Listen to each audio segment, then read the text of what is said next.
above, AB equals 10, DC equals 4, and it tells me DE equals 5. What is the area of triangle BDE? Not shown.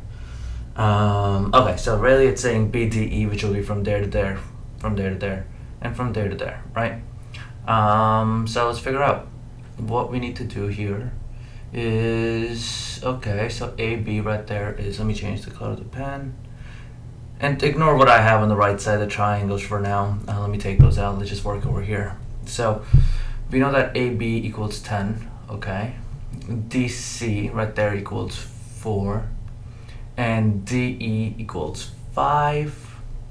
And what is the area of triangle BDE? That's not shown. So BDE, and then that triangle is really, I'm going to try my best to draw this dotted line.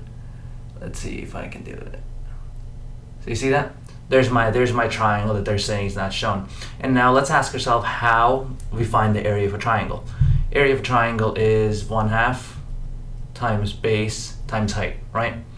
Now the base of this triangle is right there, which is DE, which is 5. So I know that the base is equal to 5. And the height.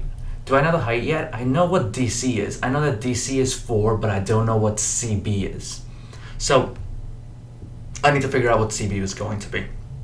And this is what I had before. See these two triangles now? All I've done so far is that ABC triangle is that one right there, and DEC right there is that angle right there. Now let's label the sides to see how that's your A, B is where the 90-degree angle is, and C is that point. And see how that C is the point that they both share. So that's that point right there, C. And now D is where the 90-degree angle is, so there's the D right there, and the E would be this one. Now let's label the sides again. AB is 10. DC it told me was 4, so that should be a 4, not a 5. So that will be a 4. And then lastly, what else do I have? There's a 5 somewhere, right? DE is 5. Now the reason I drew these triangles this way is so we can set a proportion, because remember, the only thing you have to figure out is the length of BC.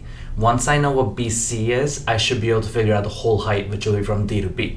So now the way the triangles are set up, I should be able to use the rules for proportional triangles and similar triangles. The C triangles over here, since these are vertical, they have to equal each other. So these angles are equal to each other right there and right there. So we know these are similar triangles. So I'll do this angle, let's call that X. So I'll do X over 10 equals, now the X matches up with the 4, so 4 over 5.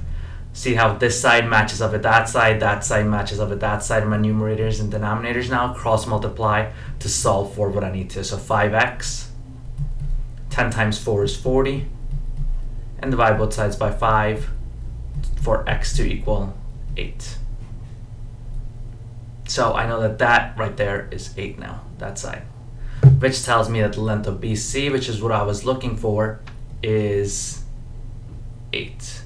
Now I know the height from D to B is 4 from here to D to C, and from C to B it's 8, so a total of 12. So now I know my height is 12, and now I should be able to figure out my area of that triangle that's not shown because I have the base and the height. So 12 times 5 right there, 12 times 5 will be 60, and 60 times 1/2 will be 30. So 1/2 times 5 times 12, and that area will give me 30. So that makes my answer 30 for that area of the triangle. Now the reason I drew these this way was so you can actually visualize and compare what's happening, so you can set up the proportion. So it's nice to redraw triangles in the test so you can really visualize them, draw them proportionally, match up the angles so you can see which sides match up to each other. And then set a proportion and figure it out.